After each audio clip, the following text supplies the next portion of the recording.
I am back with some more birth stories today. Last week we talked about my oldest 3 kids and their hospital births. This week we are going to talk about some other kids. I don't know how far we'll get through this video. We got 5 kids left. 1 was born in a birthing center, and then 4 of them were born at home, and a few of those are a bit exciting. I think I might split it up into I'll do the last 2. We'll do 1 more video. So I'm going to do 3 kids this time. My next child, my 4th child, was born at a birthing center in Idaho. After the birth of my 3rd child in the hospital, we just decided we didn't want to do that again if we didn't have to. I found a midwife, but she was 3 hours away because in Wyoming, where we lived at the time, they could not practice midwifery and there was no one closer than that. So 3 hours to the birth center and to the midwife. We went every single month to have our checkup and several times a month towards the end of my pregnancy. That pregnancy was great. I don't remember any problems at all. When it got closer to the end of my pregnancy, she did ask me if I wanted, it was a completely different experience than having a baby in a hospital with a doctor. Very, very different. I felt like the midwife cared about me and she gave me so much information. We took a birthing class, which we had never done before. It was just amazing, all of the things we learned. So towards the end of my pregnancy, she asked me if I wanted to have a membrane sweep. And she just thought it might help to put you into labor so that we can, you don't have to drive back and forth a bunch of times or whatever. So we just thought, okay, let's try it and see. So she did a membrane sweep, and actually the next day I think I went into labor with Kyla. And we drove to the birth center. I called her, Austin was at work, and I called him back home. And then we left and made our way to the birth center. Now on the 3-hour drive there, because I had never just had a completely natural birth before, I really wasn't sure how long it was going to take. So we weren't necessarily speeding, but we were trying to be as quick as we could. And my water ended up breaking about halfway there in the car, which was an interesting experience because I had not had that before either. My other kids were, I had an epidural, so I couldn't feel that sensation. I couldn't feel how that was affecting anything. And then even with my oldest daughter, my water didn't break until right before she was born. Like her head was coming out and then the water broke. So my water broke about halfway there. We got to the birth center and I got in the tub. I got into the tub right away as soon as we got there, and I labored the entire time in the bathtub. It was great. It was so relaxing. I loved having the water around me. I could just rest and it was warm. And I had been laboring for a little while, and the midwife said, why don't I just check you just to see what's going on? And I was having pain, but it wasn't a ton. Like, it wasn't terrible, especially for just sitting in the tub. She checked me and the baby's head was literally like this far. And she just said, why don't you give a few pushes and this baby will be born? And so I gave a few pushes. My baby was born right into the water. They lifted her, put her right up on my chest. And I just sat there with her for a while on my chest snuggling, and then I was nursing her in the water. But that time I ended up losing some blood in the water, which is normal. The midwife kept looking at the water and she kept saying, it doesn't look like you've lost a lot, but my body was responding like I had lost a lot of blood. So once I was stable, they gave me some tinctures, they made sure I had something to drink. Once I was stable, they got me up, showered me off, and moved me over to the bed. They helped me get over to the bed. I got situated there and they did all of the checkups. They took all of the measurements and the readings and the weights and all of those things.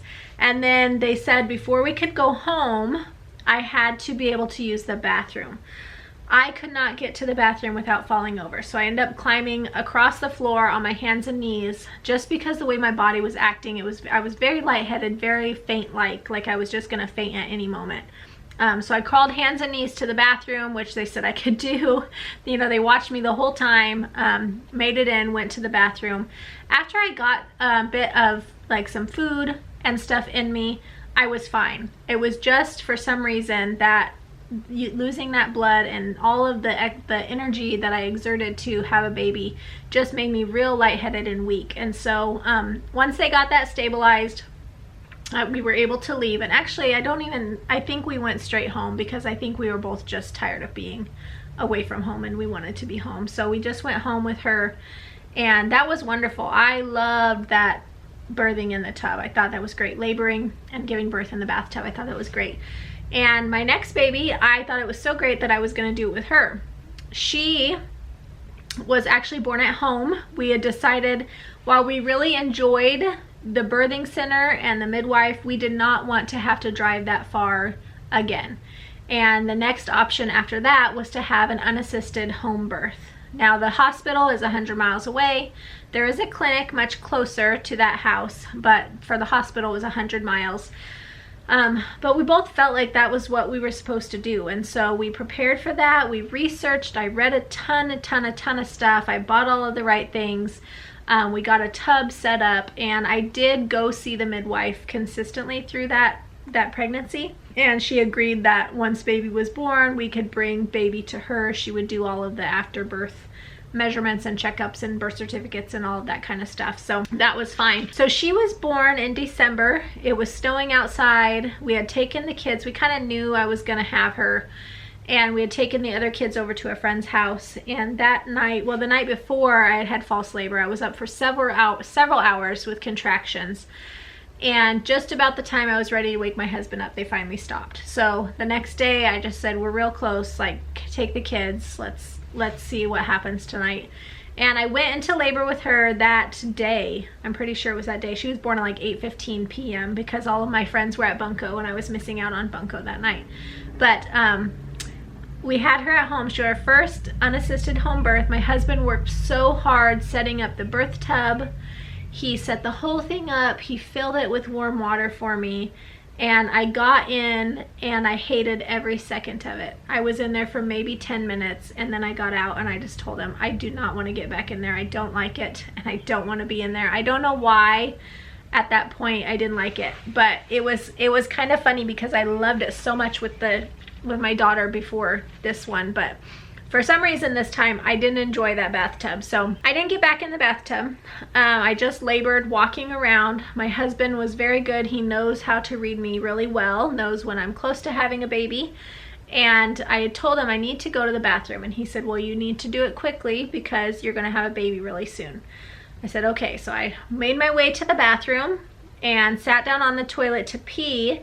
And as I was peeing, I started having a contraction. And without even realizing, I just started pushing. And thankfully my husband had followed me in there afterwards and realized I was pushing, and he just pushed me backwards. Like, he put his hand on my chest and pushed me backwards on the toilet. So I leaned up like this and he reached right in and grabbed the baby and pulled her out of the toilet. And she was tiny. She was 5 pounds and 2 ounces. Another interesting note is that Kaylee, my oldest daughter, was 6 pounds 1 ounce when she was born. The next 5 babies were all in the 5 pound range. We had 5 pounds 6 ounces, 5 pounds 11 ounces, 5 pounds 2 ounces, and 5 pound, no, the next 4 babies were 5 pounds. So 5, 6, 5, 11, 5, 2, and 5, 7. So this one was the 5 pounds 2 ounces. She was just a teeny tiny little thing. He pulled her out of the out of the toilet, and you know, she never touched the toilet, but he pulled her up out of there and just put her on my chest. And then helped me move off the toilet down onto the floor. So while I was on the floor, I had him bring me a mat. He laid it out there, and then I gave her to him, and then I delivered the placenta in the bathroom there, I think. No, maybe not. I think I just sat on the floor for a little bit, and then he moved me to the couch. And then when I could feel it was time to deliver the placenta, he laid out a mat, and I just squatted down and did it. But I remember him holding her while I got situated on the couch. And because I had been so lightheaded and stuff from the previous birth, I was prepared for that a bit. I had done some things during my pregnancy to help prevent it, but it wasn't quite enough. And he gave the baby to me, and I was sitting on the couch holding her while he was trying to clean up some things. And I remember slowly falling over, you know, just slowly could feel myself passing out. And so I just told him, you need to take her, you need to take her. And I slowly fell over. He took her from me and laid her down somewhere, and then he helped me get to the floor, and I laid on the floor on my back with my feet up, kind of like you would do for someone who's in shock, and lay there for a little while until that passed. And then he put the baby next to me on the floor, and I laid there nursing her on the floor for a while, and then moved back up onto the couch to sleep for a few hours before we finally went up to our bed. He worked so hard. My husband was a real trooper for that one, because he set up that whole tub for me, and then I didn't want it. And then he had to take the whole thing down, and he couldn't get the hose to siphon the water. So he had to bucket by bucket the water out the door. But that was our first unassisted home birth. The neighbors are being noisy with their cars.